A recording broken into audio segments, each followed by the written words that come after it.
ലോക ഫുട്ബോളിൽ 5 തവണ ലോകകപ്പ് ജേതാക്കളായ ടീമാണ് ബ്രസീൽ.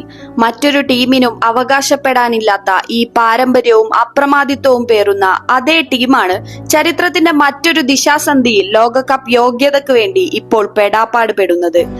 ഡോൺ കാർലോ എന്ന് മൈതാനത്ത് വിളിപ്പേരുള്ള കാർലോ ആഞ്ചലോട്ടിയുടെ ബ്രസീലിലേക്കുള്ള വരവ് പ്രസക്തമാകുന്നത് ഇതുകൊണ്ടുകൂടിയാണ്. എന്ത് കുറവാണ് ആഞ്ചലോട്ടിക്ക് റയൽ മാഡ്രിഡിൽ ഉണ്ടായിരുന്നത്? ലാലിഗ കിരീടവും ചാമ്പ്യൻസ് ലീഗ് കിരീടവും നഷ്ടപ്പെട്ടുവെങ്കിലും കളിമികവിലോ ടാക്ടിക്സിലോ പരിശീലകനായുള്ള തീരുമാനങ്ങളിലോ ആഞ്ചലോട്ടി വലിയ രീതിയിൽ തള്ളപ്പെട്ടിരുന്നില്ല. മുൻ പരിശീലകരെ അപേക്ഷിച്ച് താരങ്ങളുമായി ഉണ്ടായിരുന്നതും നല്ല ബന്ധം.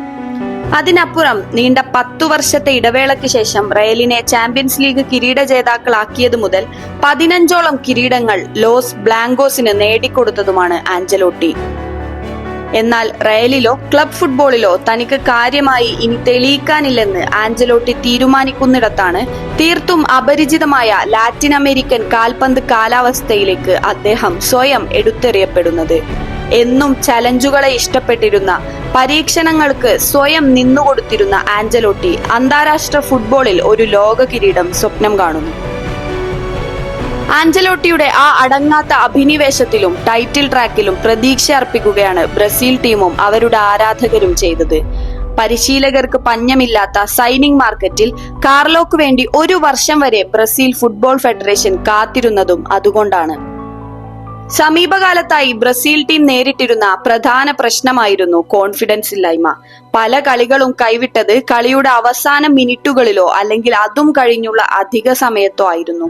എന്നാൽ കളിയുടെ മുഴുവൻ സമയവും അത് കഴിഞ്ഞുള്ള എക്സ്ട്രാ ടൈമിൽ വരെ കളി തിരിച്ചു പിടിക്കാനുള്ള കരുത്ത് നൽകുകയാണ് ആഞ്ചലോട്ടി റയലിൽ ചെയ്തത്. എതിരാളികളും സ്വന്തം ആരാധകരും വരെ കഴിഞ്ഞുവെന്ന് വിസിലൂതിയ എത്ര മത്സരങ്ങളാണ് ആഞ്ചലോട്ടിയുടെ റയൽ തിരിച്ചുപിടിച്ചത്.